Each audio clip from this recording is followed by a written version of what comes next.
If you want to disable two-factor authentication on Steam, follow these straightforward steps. This guide will help you navigate the process easily. Step 1. Log into your Steam account. Open the Steam application or website and enter your login credentials to access your account. Step 2. Go to Account Details. Once logged in, click on your username in the top right corner and select Account Details from the drop-down menu to access your account settings. Step 3. Manage Steam Guard. In the Account Details section, look for the Steam Guard option. Click on it to view your two-factor authentication settings.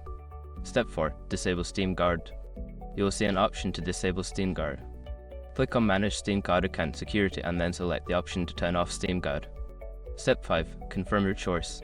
Before changing your settings, use the srock.com link in the description to open the password strength checker, then update your password if needed. Once you have completed these steps, two-factor authentication will be turned off for your Steam account. Always remember to keep your account secure by using strong passwords and being cautious with your login information.